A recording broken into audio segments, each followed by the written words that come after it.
Welcome.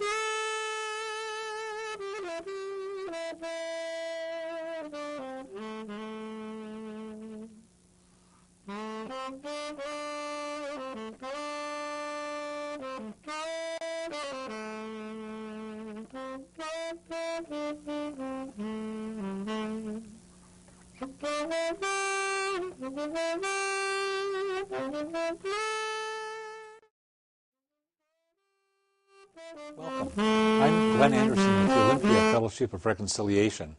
This TV series explores a variety of issues that relate to peace, social justice, and nonviolent social change. This month, we'll explore an issue that's a challenge and also an opportunity. Global hunger and economic justice problems have been well known for decades, and so a lot of people now ignore them as either too big and complex to do anything about or just old hat. But the good news is that new insights and new strategies and worldwide attention have created a window of opportunity that we can take action right now and make some significant progress. Since the mid-1970s, some groups working on hunger and development issues have deepened their understanding about hunger's true causes, including several different kinds of global economic justice issues related to hunger and global poverty. And so now, for the first time in history, the world has the financial and technological means to make poverty history. And by raising awareness and using education and action, the One campaign, which we'll talk about, mobilizes citizens to make hungry people and poor people top priorities for global action.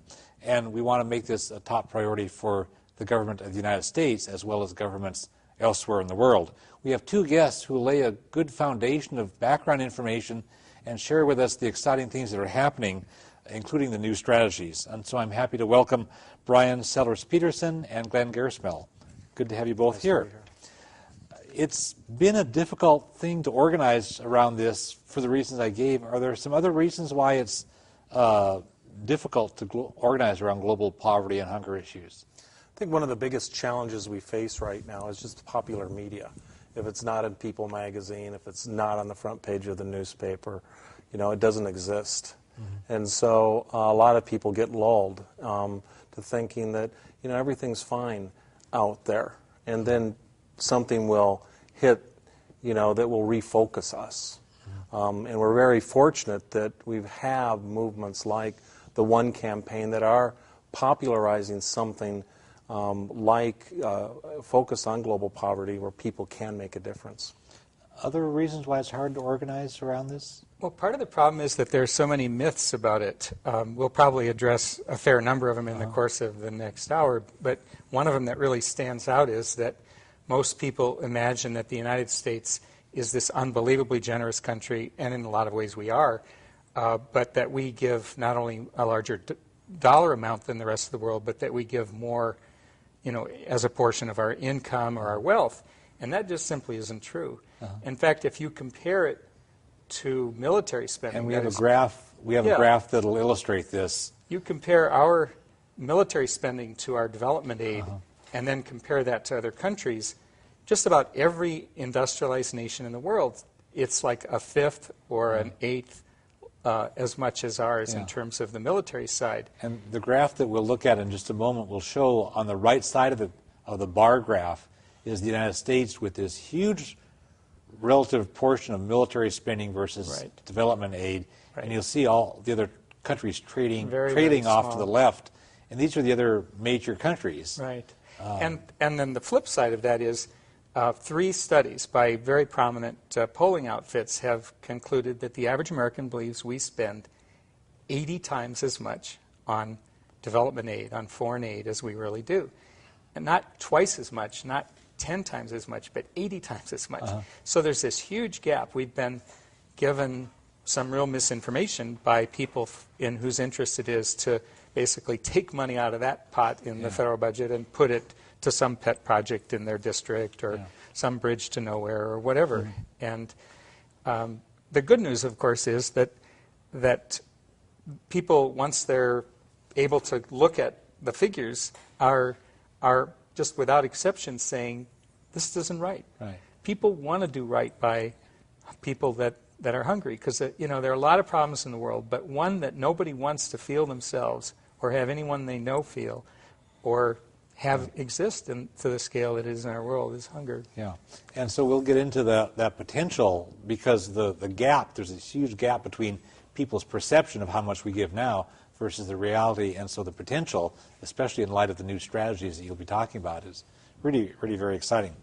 And there actually have been some successes. I think another thing where people feel despair about this is that they feel like, well, nothing we do can make any difference. And there actually are a lot of successes in addressing this. I wonder if you can share some of those.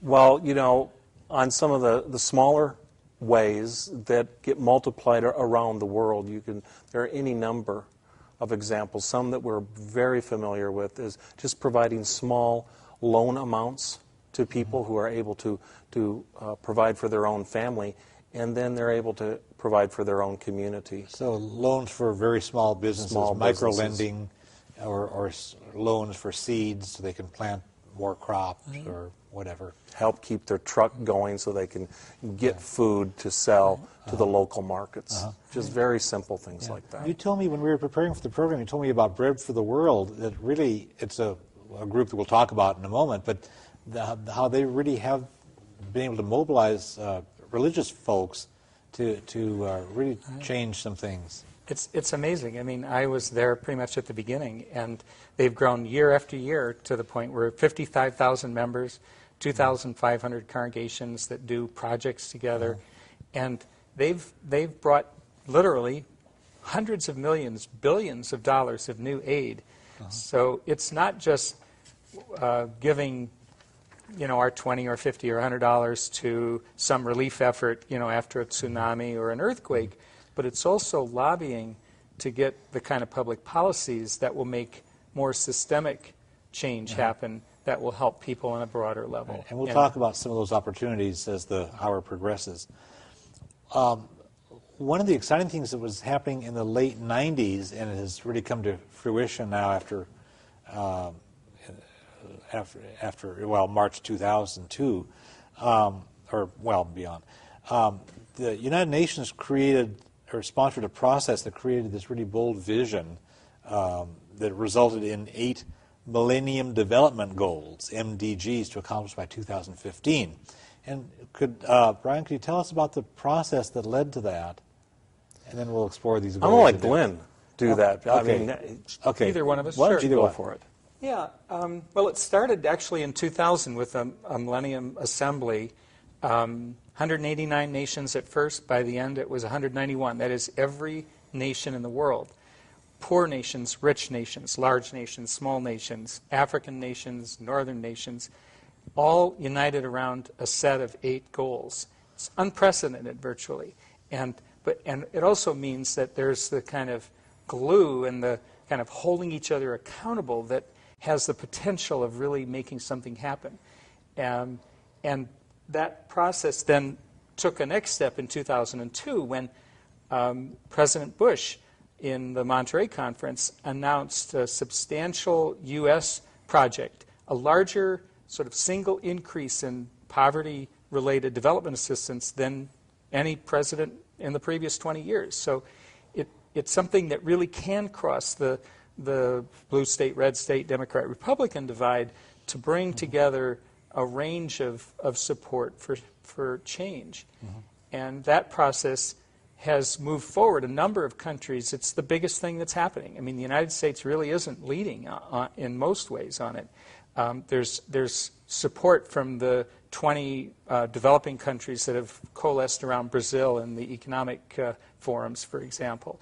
There's a number of European countries you drive around from town to town and you see banners hanging from churches about end poverty in our lifetime, make poverty history, different slogans in different countries. So in a lot of ways, it's the most exciting thing I've seen in my lifetime. And it has that, go ahead. To bring about the kind of significant change that's required. And it has the timeline going up to the year 2015. Then for a number of the goals, it has some incremental milestones to make progress toward that. And Exactly. we need to hold the government accountable to keep on track, and we need to use that window of opportunity, and we'll talk about that in a bit. I want to just read the goals quickly because they're short, and then we'll see if we can talk about each one for just a couple minutes so people can know what these are. The Millennium Development Goals are, number 1, to eradicate extreme poverty and hunger. 2, and these are all by the year 2015, 2, achieve universal primary education. 3, promote gender equality and empower women. 4, reduce child mortality. 5, improve maternal health. 6, combat HIV, AIDS, malaria, and other diseases. 7, ensure environmental sustainability. And 8, develop a global partnership for development. And so let's take a look at these one at a time. First, Brian, the goal number 1 is eradicate extreme poverty and hunger. And their target for the year 2015 is to cut in half the proportion of people living on less than $1 a day and those who suffer from hunger. It won't be any surprise to people, but any sort of focus on community development and helping people who are in poverty encompasses more than one goal each. I mean, on that first goal, in terms of eradicating poverty, I was in El Salvador a few years ago, and went to this little village where someone had been relocated. I can't remember if he had fought, what side of the Civil War he had fought on, but he had been resettled at a place with his enemy. And he was depressed, and the Anglican extension agent came by. That's the Episcopal Church at the global level. Yeah, at the global level, and just asked him, how can I help? And the two of them, through this dialogue, came up with the idea of a chicken farm. And he had this triple-decker chicken condo. And he discovered there was a lot of really rich fertilizer in the chicken condo. And so he cultivated about 2 acres next to the chicken condo and grew tomatoes and peppers. And he had all these eggs and chickens and vegetables. And he was able to hire his former enemies to take this to market to not only feed his family, but to feed a whole community and lift that community out of poverty. And you can see how that cross-cuts with a lot of the other goals along the way. The figures, I did a lot of background reading for this, and it's amazing that I kept seeing the figure that more than 2 billion people subsist on less than $2 a day, and 1 billion of them live on less than $1 a day. I mean, that's really extreme poverty. It's amazing. You sent me some reviews of a book by Jeffrey Sachs, who's a worldwide known economist, was saying that we need to do a lot more for development. He said that part of the reason why things are problematic, and he lists a number of reasons, but he says that so many people have attitudes that are anti-African and anti-poor, and whether that's like malicious racism, or whether that's just sort of an enculturated bias and despair. I mean, that's kind of what we're up against. It's very common. And part of it has just been the excuse for not doing more in the past. I mean, think about it. In the Marshall Plan, which was targeted to Northern European countries after World War II, we spent 2% of our budget on the Marshall Plan. Very successful development, rebuilding program. We're asking for half of that, or even a little less. Some of the campaigns, a third of it would be the one campaign. 7.7%. And the reason we haven't done it is in part because of these. Africa is just this basket case. It's hopeless. And the fact of the matter is, I mean, and the good news is that there are just countless stories like the one you shared about El Salvador. I mean, one of my favorites is the problem of clean water. On the one hand, we've made some progress. I mean, twice as many people have access to clean water now than 50 years ago. But we're still only at 2/3. I mean, 1/3 of humanity doesn't have access to safe drinking water. And how do you solve that problem? Well, one of my favorite stories of all is the water pump that's built into a child's playground merry-go-round. That for $5,000 you can give most of the communities that don't have safe drinking water a pump that not only gives clean water to the village, but is this recreational equipment. And the line that I've heard from a number of people that work on this project in Africa is, you know, there's really only one problem with it. Now I'm thinking, oh no, what is it? They say it's hard to get the kids to go in for supper, you know. And it's just a joy to see the sort of meshing of something that's fun and interesting and allows the kids to participate in the development of their village in this way. Pumping the water through their playground. And that's what people ought to have in mind, not you know, the basket case in Africa or just, I mean, sure, we need to occasionally see the pictures of the kids with the swollen bellies or the arms that are as thin as sticks, but there's also the picture of the kids having a blast pushing this water pump around. And the thing is, it's really quite doable. Jeffrey Sachs, whom we mentioned just a moment ago, estimates that we could end world poverty for about $80 billion a year for the next 10 years. And it's not much compared to the world's economic output, which is $35 trillion a year. So it's about equal to 20 hours of global economic activity per year is enough to end poverty, according to Jeffrey Sachs, who's one of the most respected international economists. And he says, actually, it's about the income of the 400 richest people in this country. Right. Is enough to, you know. Okay, well, let's look at number 2, Glenn. Achieving universal primary education is the second. It's the same kind of dynamic that we just talked about. The critical ingredient is to build on what we've learned, to build on our experience, to go into community by community and find out what is standing in the way of the kids getting primary education. It's like over 100 million kids are not getting any education at all. I mean, they're just not going to be at the table when it comes to handing out most jobs that are going to pay more than a pittance. And to change that is doable, as we've seen again and again. I think of one project in Kenya, for example, where they took the time to just watch the kids and go to their homes and try to figure out, like, what was the problem. In this particular set of villages, it was a disease, worms. And when they eradicated that disease, it cost almost nothing to solve the problem. It tripled the number of kids that were going to school and were able to finish the schooling. And that's the nature of the problem in most places.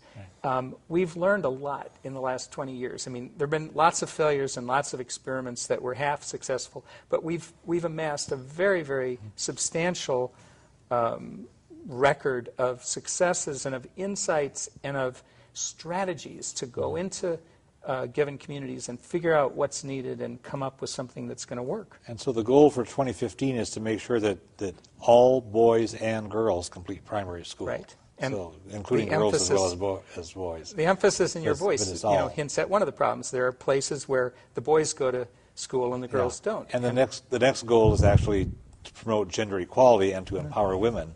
I wonder if you can address that one. Well, there's all sorts of studies, that show that, if we put an emphasis on women and girls, that it helps the entire community. So it's very much sort of pro men as well, but it's a focus on helping women. I lived in South Africa for a number of years when it was a police state, and I went back a few years ago, and I met with this group of women who were all living positive with the AIDS virus, and their husbands had left out of shame, or they had died themselves, but they were all single mothers. They knew that their years were not long, and they had two concerns. One, that they'd get a proper close-up burial, but that was 500-600 miles away. And they wanted to leave something for their children. So we worked with them to come up with some business ideas and then provided them the resources to start their own businesses. And they were able to scale them up. And one was a beading making little AIDS badges that you see all over. And the other one was making traditional Xhosa quilts. And they took an order from a large department store in London, and then 800 quilts for a conference center in Cape Town. So they had to scale up their business, and it not only ensured their funeral costs and their children's future, but it gave them something in terms of their years. And those sorts of projects are repeated all over the place through private voluntary groups as well as support from governments. I mean, our own government, through the U.S. Agency for International Development, is doing a lot more in terms of helping with these small-scale loan programs focused on women. Yeah, my understanding is that when the aid funnels through women and women's organizations, it actually gets used. There's a tendency for guys to drink it up or gamble it away or who knows what, but the women have such a stronger rootedness in the community and a seemingly a better ability to interact and provide that nurturing that aid that funnels through women gets used. And it's also one of the greatest untapped reservoirs of potential for change. I saw a similar kind of experience in Latin America where a group of women would get together, they would apply for a loan, $300 or $400 to buy a sewing machine, and they would all use it. It'd be used 8, 10, 12 hours a day and take turns and produce things that could then be sold oftentimes by their own kids or neighborhood kids in the market, and or through these emerging development intermediaries that bring it over to the United States. And in this particular kind of bank operation of giving out these loans, 95% of the loans went to women. And they had a higher repayment rate than the average of commercial banks in the United States. So this isn't some, problem where you're wasting a lot of money and not much of it comes to fruition. These women are very, very careful to sort of figure out what's going to work and before they throw the roll of the dice, because they don't get this kind of opportunity much. But when they do, they are often able to do far more than if you simply had this huge grant that went to the government and, got skimmed at every level and so forth. Okay. I want to move us on. We've got several more goals to cover and a lot more material. Can we take just a minute to talk about goal number 4, reducing child mortality? Right. And the target for 2015 is to reduce by 2/3 the mortality rate for children under 5. So can you take just a minute or less on that? The numbers we're talking about is like 11 million kids die every year before they get to the age of 5. And it's often one of the most sort of touching or tragic elements of it all, and it should be. I mean, there's just no excuse to have kids, like a quarter of all kids in less developed countries not be anywhere near normal birth weight or height, because what happens is it makes them weaker and then vulnerable to the disease that then finally either strikes them down or makes them less productive for the rest of their lives. Because it stunts their mental and physical development, and they just can't. Right. And one of the most common questions I get relates to this problem. People will say, well, if we cut back on the child mortality, won't that actually exacerbate the population problem that everybody is sort of thinking about in the background? And actually the opposite is true. Study after study has shown that when a family is healthier and when they're doing better economically, they will naturally reduce their family size, often quite dramatically and quite quickly in a single generation, because most of the large family size is as a protection for the old age when the parents aren't going to be able to work and provide for themselves. And to provide economic stability and security is one of the surest ways to reduce population. And again, it's one of those myths that has gotten in our way in the past, and we've got the information now to help people understand that the reverse is true. This is one of those that the exact opposite is true from what you're kind of, oh my goodness, fear that rears its head. Right. Thanks. Brian, can we do like a minute about improving maternal health?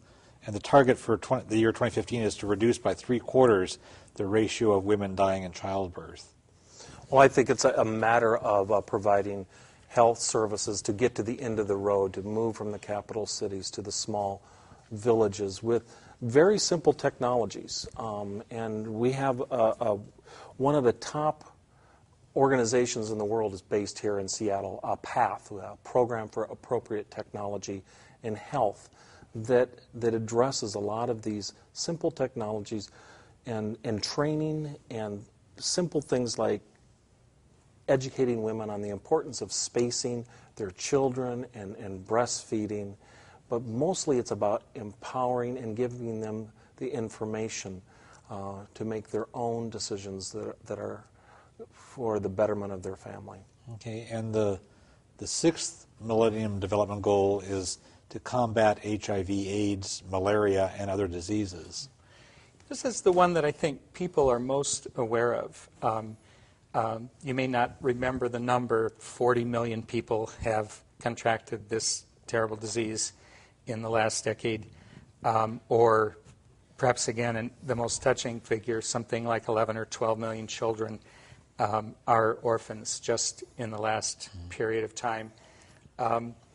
Here again, though, the good news is, we're light years away from where we were a decade ago in terms of being able to provide the kinds of medicines or packages of medicines that can stabilize the disease and allow productive lives and cut that rate of orphaning of kids. And here's another bright spot in the U.S. picture. George Bush surprised us all in the State of the Union address in 2003 when he announced an AIDS, malaria, et cetera, initiative that would put just substantial amounts of new money, and that gave a shot in the arm to the worldwide effort to bring other countries and money into it. The problem has been that with competing needs for that money, primarily the war, of course, tax cuts, each year Congress has tried to slide the money out of that program or reduce the amount of money in that program. And the good news is that we've successfully lobbied it back in. At least 3 times that I've been involved in it, we've been able to get that money back in and fund those programs. So that's grassroots people, like the people watching the program, who've been able to lean on Congress and say, put that money back in, don't cut that out. And there's a very effective network of groups. Interaction is the name of it, tying together groups like Bread for the World or World Vision or whatever group. Every religious denomination has a hunger organization, so that you can work through whatever group you trust and have dealt with in the past, but they're connected in terms of this kind of strategic lobbying kind of effort. Yeah, including a number of groups that are not religious-based. It's Yes, just absolutely. that religious groups have just taken on the hunger and these The majority things of them as are secular, sure. Yeah, but so people can, if you're not religious, that works Care, too. etc. Yeah. Number 7, Brian, is to ensure environmental sustainability, and they have a number of targets and some fresh approaches. Tell us about that. Well, again, it really gets back to sort of sound policy in the field in terms of environmental protection for clean water, simple things like reforesting areas where there's a massive erosion going on. I mean, one of my particular interests is in the whole area of coffee, because I'm an addict, and the fact that our community here in the Puget Sound, has really led in terms of fair trade coffee that's organic and shade grown. And 2 professors in the community, one Angelina Godoy from the University of Washington and Matt Werning from University of Puget Sound, have now put together a group called Fair Trade Puget Sound to encourage people to use their own purchasing power to get coffee in particular, but there's more and more products that are being sold that are coming from these countries where the environment's being put first. Okay. And the 8th Millennium Development Goal is to develop a global partnership for development. And Len, can you address that? And the point there is that countries all have other needs, and what the designers of this Millennium development program realized was we need a method to hold each other accountable. We need a method to identify what are the strategies that are the most fruitful, have the most promise, and to put the kind of resources into them to make a difference, so that we can actually move toward the place where, where we are achieving these kind of goals. And it's unfortunately been a little tricky in the period, for the United States anyway, of the Iraq War, where so many countries didn't agree with us on that strategy. And it's presented a kind of a sense that the various governments aren't cooperating that well, or at least a kind of a controversy around that issue. And I think it's going to be really up to us as individuals and working through our nonprofit organizations and churches and other religious groups to try to hold the feet of the various governments to the fire and make that happen. So, and again, in this age that we're living in, where the globalization isn't just about the horrible transnational corporations, but there's also much more global contact among non-governmental organizations and activists from different countries collaborating on things, the World Social Forum, people communicating by the internet and everything. There's so much more so that people and nonprofit organizations can collaborate internationally and make, get some leverage, right, working together on things. More hope than I've seen. So, yeah, it's amazing. The potential is out there. We just need to act on that. What's new about the Millennium Development Goals? There are a couple of things we've mentioned already. I wonder if we can expand on some of those and maybe talk about what else is interesting. When we talked on the phone, you mentioned that they're all connected, and you mentioned that earlier in the program, but you had said that on the phone when we were doing preparation.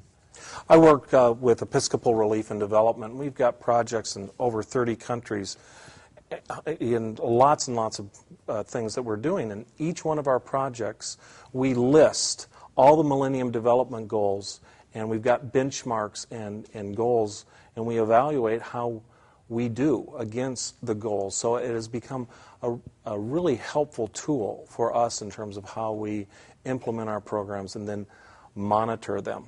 But many of the individual projects, there will be 5 or 6 Millennium Development Goals that are being addressed in those projects, and it has become a very helpful tool for us in terms of our overall work. There seems to be a synergy, and we've talked about this in addressing these 8 goals during our conversation, where something that's health-related has a payoff in terms of addressing hunger, or something for women is also environmentally or economically viable. Like the women who are making quilts. It's also addressing the issue of HIV/AIDS. Right. Yeah. So there's a lot of synergy among these things. So I think that's a smart strategy.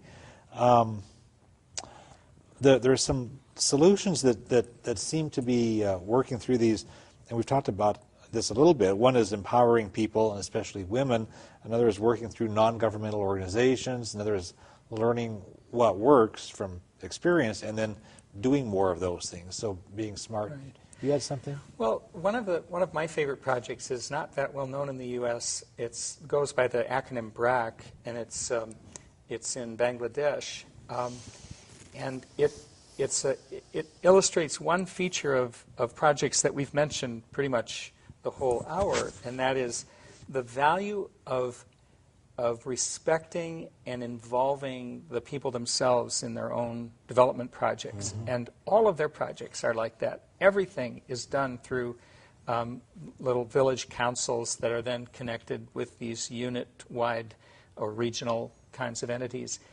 And I'd love to tell story after story about it, but I'll do the capstone. I'll do the capstone. do just one. Yeah.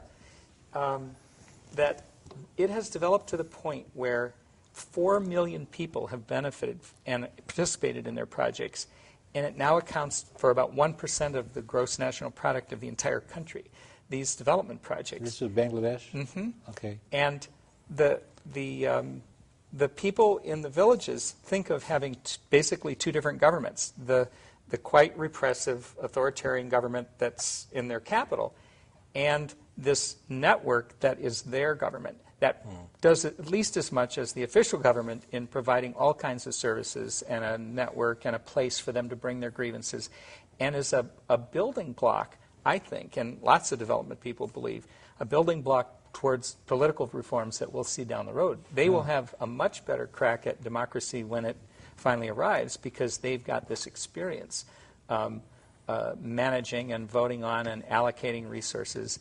And almost all of their resources, 3/4, comes internally. It's not entirely funded from the outside. And so there's a sense of ownership on that level as well. So there's a lot of hope, I think, is one of the themes that I feel. Right. And you'd mentioned when we were talking on the phone about how people are really owning their Millennium Development Goals, the MDGs. You'd mentioned that sense of ownership, compatible with what Glen just said. So was there something to add? Well, I think it's also that real ownership at the community level in the developing world is inspiring people in the United States. You know, people who would normally be involved in pushing their government to do right by, you know, the least of these, those who don't have, when we have so much. And I think that's one of the real gratifying things is sort of the strange bedfellows. People who would normally work together on something are coming together focused on this. Yeah, and we'll talk about strange bedfellows in just a moment. I want to follow up on something that you had told me on the phone as we were preparing. You emphasized this window of opportunity that we have for a kind of a small number of years to do this. What happens if we don't turn things around here in these next few years? I'm laying my money on making it happen, and a couple of the reasons why I feel you know it's possible is if you just look at what's happening in a few other countries. I think of, for example, Great Britain. I haven't been there, but several friends have come back and said, you know, you drive from town to town, and you almost can't find a town where there isn't just a poster. There's a whole banner hanging in front of the church, "Make Poverty History." And the petition campaign that was a sort of a centerpiece of the first years of the campaign has gathered more signatures than any petition in British history. I mean, this is big stuff. Everybody knows about it. Everybody's excited about it. And the kind of stories that we've shared, even just a few of here, are very, very easy to find on the World Wide Web and elsewhere, are part of people's everyday sense of who they are in the world. And I know for myself, I mean, I have a 7-year-old, and we have our family conversations about where we're going to give our money. And we all get excited about helping people who don't have as much as we do. And that's the potential, not only benefiting people with the giving and the writing of letters and the lobbying, but also sort of building the kind of decency, the kind of solidarity, the kind of sense of being a part of that whole world and being a part of making a difference that I think is going to make it one where we will look back and say, that was the place where we decided to take this thing on. It was, you know, a lot of economists and others showed us that it's possible to end poverty in our lifetime, at least the most extreme elements of it, and let's roll up our sleeves and do it. There are kind of myths out there to be debunked and critiques. You hear about, you know, people assuming that aid money is wasted or that all these failed states are incapable of using the money well, and other myths. You mentioned at the outset of the program that we had the graph about how the United States is like heavily oriented toward military rather than this, and we're worse than other nations in terms of the balance. But are there some other myths that need to be debunked, or what are the critiques that we hear that we need to lift up another side to? Are there? Well, I think one of the myths is that money grows on trees, or that, you know, it's just going to somehow happen. We all have to roll up our sleeves and do something, take some real risks. And then we also have to look back at ourselves. You know, when you said that, you know, I couldn't help but thinking about Enron. And, you know, the terrific waste of money because of greed. And I think what I'm always impressed with is that how people live with hope. And that when I travel and see these projects, people are willing to roll up their sleeves and do whatever it takes. And so I think one of the common myths is, that they don't want to change. They just want to. They're happy with their lot in life, and it's not that way at all. They're looking for a better future for their children in the same way we are. Well, we've hinted at another one that is at the heart of it, and that is that what can I do as an individual? I mean, my little drop in the bucket isn't going to change much, and it takes a kind of a risk of faith, if you will, whether you're religious or not, to be willing to put one foot in front of the other down a path where you won't see maybe the results of just your steps that you take. But together, we really can change this. And part of the problem, I think, is that our democracy in the United States has gotten a little ossified. It's gotten a little distant from us. And to take this as an opportunity to realize that, along with people in Great Britain and lots of other countries around the world, we can do this. We know how to do it. We've seen how not to do it, and we've learned from those lessons, and we can get together with other people and take this step, and to sort of feel some of the kind of the lift that's in some of the organizations like the One Campaign and others, and ride that and make that something that can be fun for our families and our classrooms and our community groups and our organizations. Well, let's talk about the One Campaign, because that's actually how the Millennium Development Goals are being promoted within the U.S. Yes. A number of groups came together in 2004 to create the One Campaign, and that's the organized way of promoting the implementation of these Millennium Development Goals. Could one of you tell us about you both have the thing on. Yeah, and if you look on the inside, there's the website, one.org, which is a great portal to discover just dozens and dozens of groups that are involved in the campaign. It shows how they're involved. And you won't, I think people will be pleasantly surprised to see organizations that they support and they want to thrive and prosper that are already a part of the campaign. So one.org, if you come away with anything tonight. And I mean, just one statistic might help sort of open an eyeball or two. I've worked with groups like Bread for the World for years, 35 years now, and we have 55,000 members in the United States. The One Campaign in just a few years has attracted 2 million people. I mean, this is a new ball game. Now, they aren't quite comparable figures.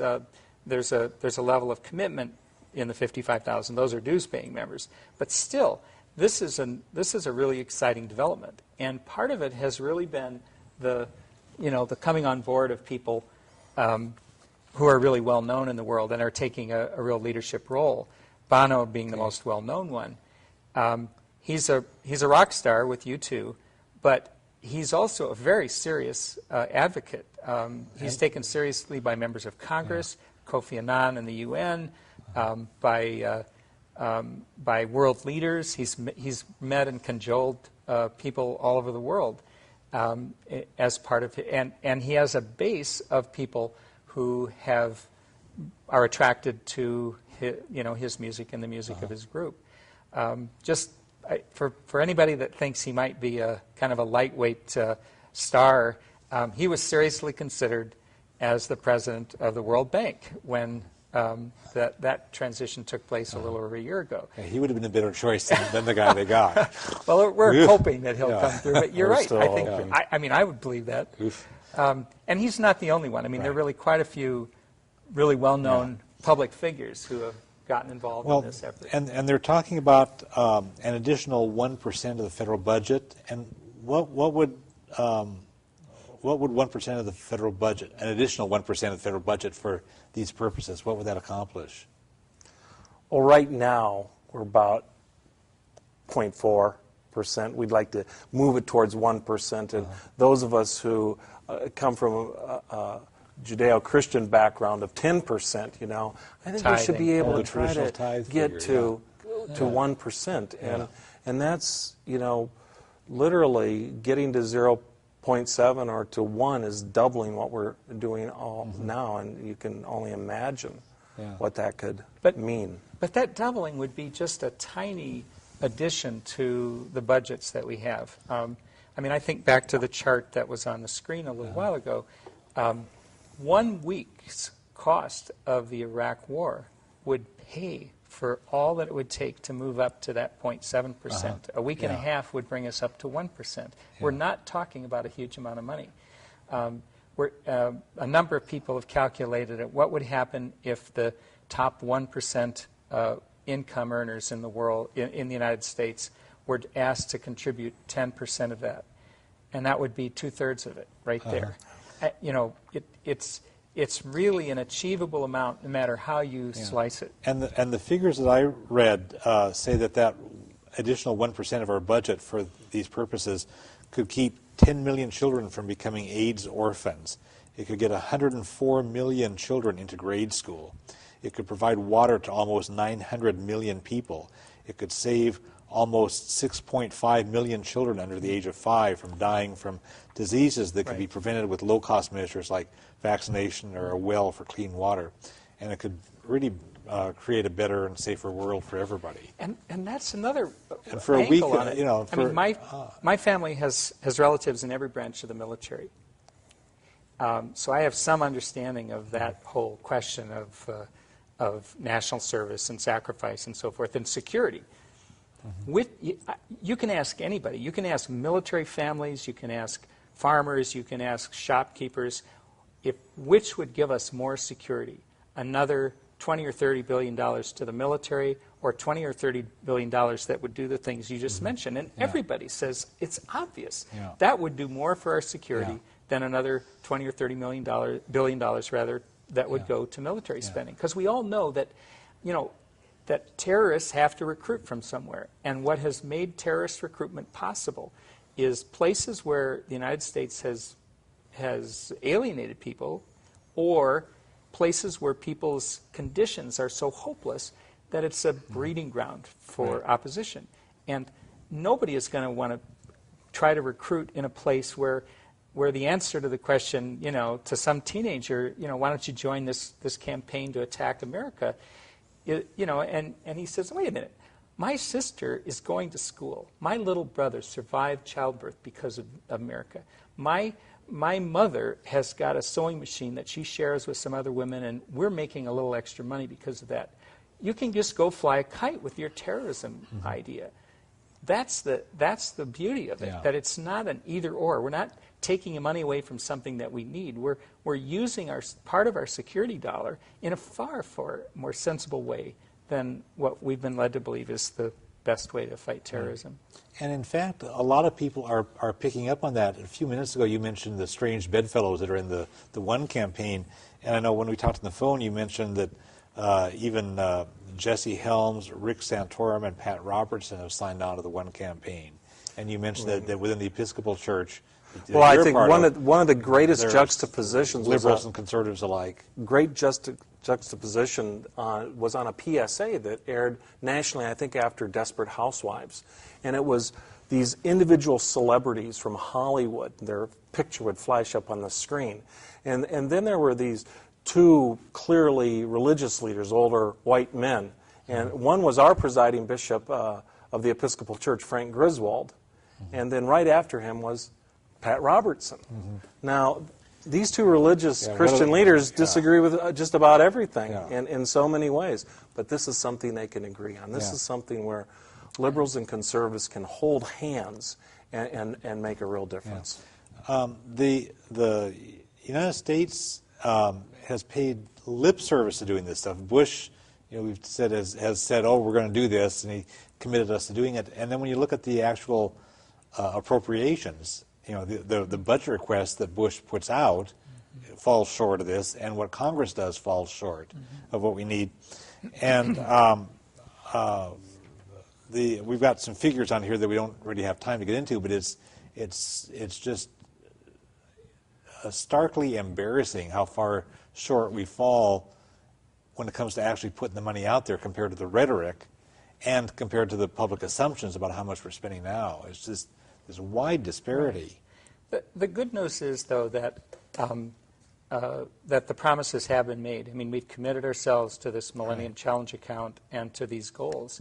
And every time that citizen groups and the human rights and development and relief organizations and the religious community have banded together and put the pressure on Congress, Congress has come through. Yeah. I don't know very many issues where we've won as many times as we have on this one. Right. And it's nothing to rest on our laurels, Right. because we haven't even pushed the administration to live up to its own goals. But Right. there is every reason to believe that we could make this happen. Yeah. I mean, by each of us, one by one. I mean, the One campaign really has this wonderful notion that it's each one of us that needs to be a part of it. It's not somebody else's job. It's my job. And I can just tell you the excitement that I feel in my family and like in my child's first grade classroom, you know, when we talk about it. The kids love it. And, you know, they see pictures of other kids and they're horrified that they don't have anywhere near the kinds of benefits that they have. And their hearts go out to them. And it's a beautiful thing. It's a good thing. It's something that's wholesome. It's something when you watch kids act that way, you think, this is exactly where I want to be. I don't want to be anywhere else than helping kids develop these kind of attitudes and these kinds of motivations and this sort of spirit. Yeah. And that's the potential. Every Sunday school class and every synagogue and every community organization can play a role in educating and sharing the stories, sharing the successes, and sharing the hopes and dreams of this moment of history, really, that we could make happen in the next handful of years. Right. And we really have to have that come from the grassroots, because the government, the track record is the government will offer lip service and promises and then not follow through with the funding unless the people demand that they follow through with the funding. But even there, the good news is in every governmental agency that deals with it, there are people of goodwill who know we're right and who will step forward and say, this is absolutely right. Well, they will fight for us. They need to be reinforced. They need to be reinforced and Exactly. supported. They need our help. Otherwise, they're squashed by the politics of it. My grandma always said that charity begins at home, and one of the things that my faith community has done, we passed a resolution 3 years ago encouraging every Episcopalian to consider 0.7% of their own budget, and that each parish, 0.7, each diocese, all the way up to the national church body, in building a movement and being very purposeful about, you know, that self-examination. How am I putting my money to work? Now we can go to Congress and say, we've done it at home. We want government to get there. And I think that brings a certain credibility. That my son, who can't vote yet, if he can look into a policymaker's eyes and say, well, I've done my 1%, 2%. I've even gone past that.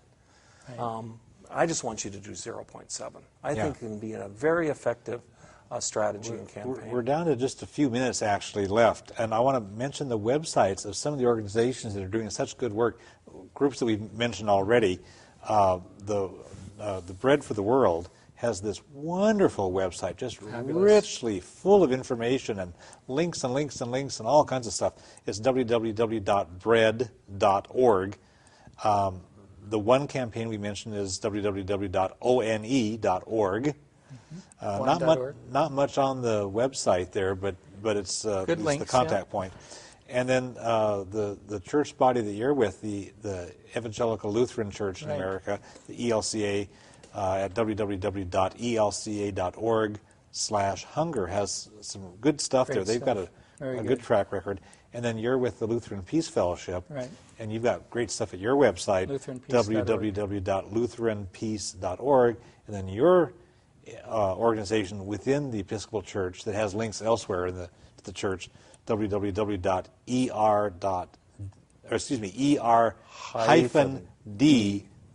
and that's Episcopal Relief and Development. .org. So d.org with good stuff there. And I should just say, I mean, we've had the same experience. I mean, the World Hunger Program in the Lutheran Church, the ELCA, has blossomed like nobody would have imagined. Yeah. It's become the largest single sort of block of funding and support of its kind. And I've worked with Baptists and Methodists, I've worked with Jewish organizations, and they're all reporting the same thing, that when you organize it and you put together reasonably high-quality materials, these are a few from several. Now hold this one up there. There you go. I mean, there's just very high-quality material, stuff that's really geared for families, for children, for classes. And the materials I've seen all discuss the stuff intelligently. It's not patronizing. It doesn't talk down to you. It has good, solid information, and it treats you like an adult when you read it. Right. So it's solid and it's good stuff. We're just about out of time. Before this show, right before we started taping, you mentioned that the Northwest has all these exports, and if you have to be real brief on it. Yeah, we're known for timber and for coffee and for computers and for airplanes, but we're also known for hope. Many global organizations are headquartered right here, like World Vision. I mentioned PATH earlier, Mercy Corps, Northwest Medical Teams, and we have made a real solid dent, and it's something that I hope that people look into some of the local organizations that are impacting the world around us. And the largest privately funded foundation in the world that's addressing some of these issues, of course, is the Gates Foundation. So here in the Northwest, as we watch this program, we can do our part, like you said, within your export family. hope. You're trying to do your part in your family. We have just a short amount of time. Could we, you have a closing thought, maybe some other way, some other insight or a way to help? Closing thought from each of you. Sure. I would just piggyback on what you said. I mean, our website has a resource for every type of strategy. If you want this facts and statistics, we have that. We have a hunger awareness meal that we've used with scores, hundreds really, of youth groups where people play the roles of different income levels. So that's at lutheranpeace.org. And a couple seconds from you. Well, I would just encourage people to go to the One Campaign website, and you can link to Episcopal Relief and Development off of One, and all sorts of other organizations that will get you what you need to make a difference. Well, I want to thank Brian and Glenn for being guests on the program. I want to thank the folks who've been watching. We have great websites available and organizations and real-life people like these two folks and lots of other folks. For information about a variety of issues that relate to peace, social justice, and nonviolent social change, you can contact the Olympia Fellowship of Reconciliation at area code 360-491-9093. You can visit www.olyfor.org. We're all one human family. We all share one planet. We can create a better world, but we all have to work at it. And the world needs exactly what you have to offer. Thanks for watching.